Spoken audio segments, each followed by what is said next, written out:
Olá, tudo bem? No vídeo de hoje vamos conversar sobre capitais psicológicos positivos. Sim, capitais psicológicos positivos. Essa ideia de gravar o vídeo é um pouco da reflexão que eu estava fazendo na Avenida Paulista, aqui em São Paulo. Eu costumo chegar cedo nos eventos que eu vou palestrar, e nesse dia, como a palestra era no período da manhã, cheguei cedo e fui de metrô e desci numa estação assim acho que umas 8, 9 quadras do local onde era o evento, e eu fui refletindo na Avenida Paulista e fazendo as reflexões com os 4 capitais psicológicos positivos. Esperança, foi muito engraçado. A autoeficácia é engraçado, mas muito importante para a nossa mente, né, exercitar. Esperança, autoeficácia, resiliência e otimismo. Então, no vídeo de hoje eu quero conversar com você. Meu nome é Minoru Ueda, então a gente conversa aqui no nosso canal sobre sentido da vida, propósito de vida, o Ikigai, né? Razão de viver. A gente conversa sobre liderança positiva, e os capitais psicológicos positivos representa uma das estratégias que a gente trabalha, é um estudo do Dr. Fred Luttans, um psicólogo que trabalha o ambiente organizacional. Inclusive, ele é o primeiro trabalho da psicologia positiva especificamente para o ambiente organizacional. E através dos seus estudos, através de toda a pesquisa que ele realizou e realiza, e resultados no formato de engajamento das pessoas, qualidade de vida, bem-estar, prevenção na questão da própria saúde mental dos próprios trabalhadores, o quanto isso envolve e agrega valor para a organização, esses 4 capitais psicológicos positivos. Eu tenho um grande interesse e sempre nesses estudos no ambiente organizacional, por conta da minha defesa de tese e também do meu primeiro livro, Competência Emocional. Eu sempre esqueço, nunca sei onde eu coloco os meus próprios livros aqui. Deixa eu ver se eu trouxe aqui para a nossa gravação aqui. Eu não trouxe porque eu fiz uma palestra também no outro local, que é na outra mesa. Mas vamos lá. Competência Emocional Quanto Antes Melhor, que foi a defesa de tese que eu fiz, falando sobre o impacto da competência emocional na qualidade de vida no trabalho. Então, os capitais psicológicos positivos são importantes nesse sentido. Então, no nosso canal, a gente vai fazendo essa conversa, inclusive, se inscreva no nosso canal, cerca de 75% que assistem ao nosso canal não se inscrevem, então se inscreva no nosso canal. Então vamos conversar sobre esse estudo do Dr. Fred Luttans e a minha caminhada na Avenida Paulista. Bom, por que a Avenida Paulista? A Avenida Paulista, meu início da vida profissional foi muito próximo da Avenida Paulista, a matriz do banco que eu trabalhei, muito próximo da avenida, era na Avenida Brigadeiro Luiz Antônio. Você é dessa época, tinha um Banco América do Sul lá e tal. E, lógico, né? Primeiro emprego, primeira atividade, Avenida Paulista muito próxima, então foi onde foi meu início de vida profissional, de vida pessoal, né? Que compartilha. Foi lá que também muito próximo da Avenida Paulista, fiz o cursinho pré-vestibular, né? E uma série de clientes até hoje estão na Avenida Paulista e tudo isso. Então, qual foi o objetivo? Eu tenho estudado, e a gente fala, né, que a gente toma primeiro o remédio das estratégias, tudo isso, e os capitais psicológicos positivos, quando a gente está andando, também é uma forma também de a gente fazer o nosso mindfulness, né? De estar presente, mas também fazendo as reflexões e fazendo as conexões. E então nesse dia, para quem conhece um pouco a Avenida Paulista, eu desci, fiz todo o trabalho, a questão do metrô, desci muito próximo da estação do Paraíso e fui andando, onde era a atividade que fui fazer a minha palestra, foi muito próximo da Avenida Consolação. Eu falo que a música do Caetano Veloso, a minha filha que tira sarro, quando eu canto a música Sampa, tem uma parte da música que fala assim, do encontro da Avenida Ipiranga com a Avenida São João. Eu falo da Avenida Paulista com a Avenida Consolação. né? Então, eu fui fazendo uma reflexão sobre os 4 capitais psicológicos positivos nessa jornada, nessa caminhada. E comecei, né? Eu falei, bom, esperança, esperança. O que tem a ver, e eu quero fazer esse convite para você, nesse momento, para, junto comigo, responder algumas perguntas relacionadas a cada capital psicológico positivo, que possa te auxiliar a ter resiliência, a gerar o otimismo, para desenvolver a esperança e para você acreditar mais na sua autoeficácia. Porque isso vem ao encontro do nosso propósito de vida. Nosso propósito de vida, nosso Ikigai, a gente tem que começar pequeno. E aí eu lembro, ao começar pequeno, né? Eu tinha 15 anos quando eu iniciei lá a vida profissional, e toda aquela ansiedade de trabalhar, ansiedade e preocupação de como que seria.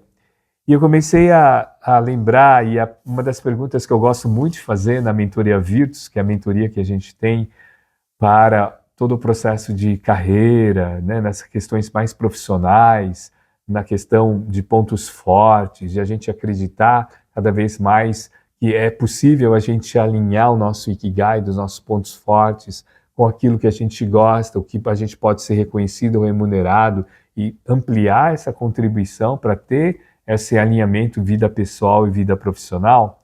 Uma das perguntas que eu comecei a fazer nesse momento, que foi a terceira pergunta que eu faço muito na mentoria, ligado à esperança, que é: se você pudesse dar um passo hoje, só um, em direção a algo que faz sentido para você, qual seria? Então eu lembro que quando eu estava na Avenida Paulista andando, e na época que eu fazia as minhas caminhadas, porque no cursinho, né, que eu saía, eu trabalhava o dia inteiro, aí eu ia para o cursinho, saía da Avenida Brigadeiro Luiz Antônio e ia ao encontro lá do cursinho, que ficava na Frei Caneca lá. Cursinho Etapa, inclusive, escreva aí se você é dessa época, ou se você é de São Paulo, você conhece, né, próximo ao Conjunto Nacional.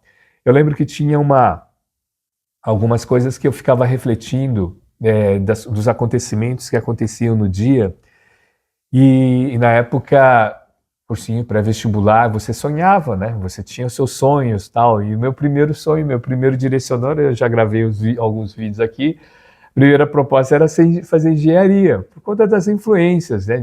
De tios, tias, do sonho do meu pai e tal.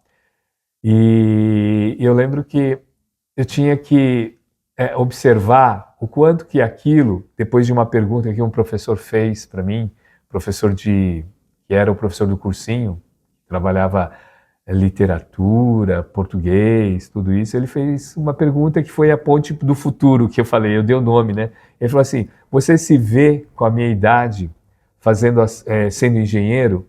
E eu não me via. O que veio para mim foi trabalhar, naquela época, eu já estava olhando um pouquinho a questão, não diretamente do treinamento, mas eu falei, essa questão de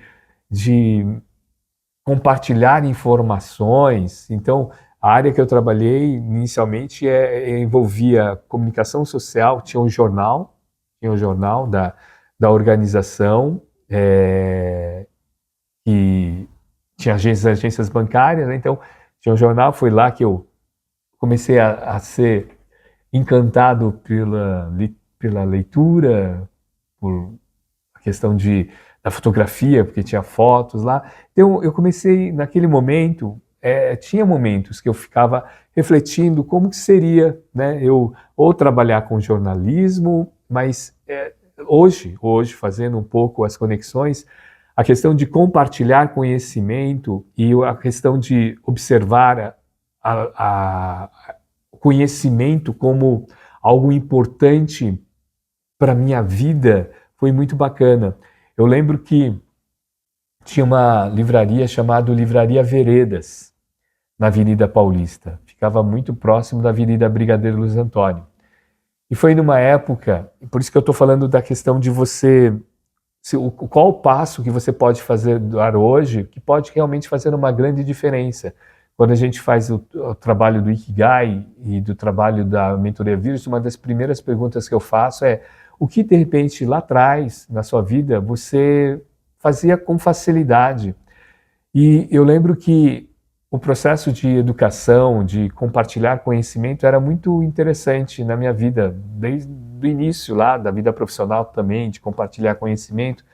E na Veredas tinha o dono, ele também era filho de imigrantes. Eu lembro que uma vez eu falei assim, eu quero fazer terapia, né? Ele falou assim, olha, eu faço terapia há muitos anos, mas você tem que encontrar, né, qual a linha, né? Mas ele falou, primeiro começa a ler. E eu ia e ele começava a gente começava a conversar, ele começava a mostrar os livros para mim, olha, esse livro vai para esse autor, né, essa escola, né, da psicologia, tem isso. E eu fui lendo. Pessoal, eu tinha o quê? 16, 17 anos lá, naquela época. Então, essa trajetória da Avenida Paulista, quando eu comecei a fazer essas reflexões, veio ao encontro nesse processo. Foi numa época que tinha muito fliperama, se você é dessa época. E eu apreciava um pouco, mas eu não sei, algo que eu acho que por isso que o ambiente estimula, o ambiente que você frequenta, estimula onde vai a sua atenção, sabe? Nos seus primeiros passos. Então a Avenida Paulista foi muito interessante. Então, essa pergunta veio ao encontro. Eu falei, nossa, porque a Avenida Paulista também mudou muito. Então eu fui observando os prédios, o que de repente era um grande banco, uma grande instituição, hoje não é mais, até onde eu também trabalhei, então é mais um banco.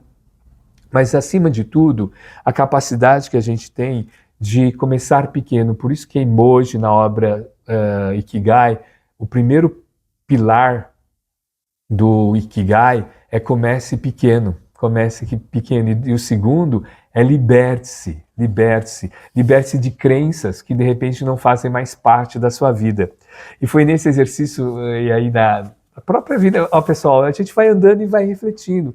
E aí eu fiz uma pergunta, fiz assim, eu comecei a perceber, né, quais eram os meus pontos fortes que naquele momento contribui ou contribuiria, né, para essa palestra que eu ia ministrar, né, que na verdade foram duas palestras para duas turmas da mesma área, né, o mesmo tema. E lógico que a gente vai personalizando de acordo com o feedback também das pessoas, né? E aí eu lembrei dessa questão da autoeficácia. Lembra aqui, ó, qual de repente, se você lembrar que você já deu conta antes, né? Qual o momento que você já deu conta e que você descobriu que é uma força sua.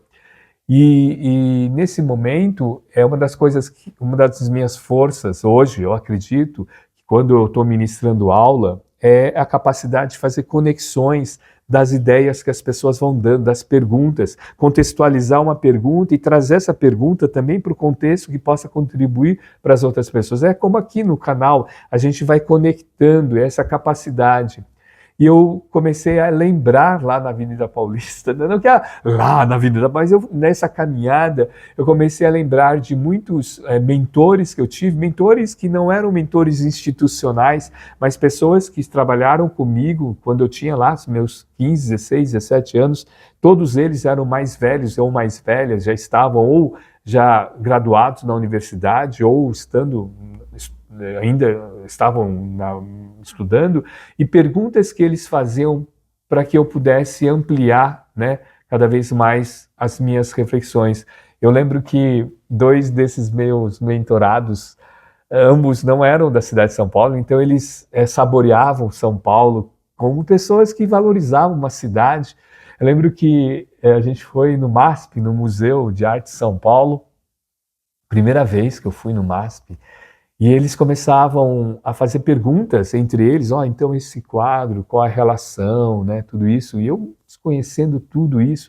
E aí eu lembro que naquela época a editora Abril lançou, olha que legal, né, lançou umas obras, eram uns fascículos de movimentos de arte, né, e talvez essa lembrança de conectar a arte com o dia a dia, com as músicas, foi algo interessante naquela época, quando eu estava iniciando a minha vida profissional. Então, valorize o que você está passando na sua vida profissional, porque quando você chegar aos 60 anos, como eu cheguei agora, Enquanto isso, você vai também contribuindo para conectar e valorizar. Talvez naquele momento eu valorizei, mas poderia ter valorizado mais, mas eu não tinha expertise para fazer as perguntas, mas eu fui aprendendo, fui conectando. Eu falei, opa, então nós vamos. Lembro da Bienal, tinha Bienal, ainda tem a Bienal. Eu ia para a Bienal também com aquele caráter, com aquele olhar, né?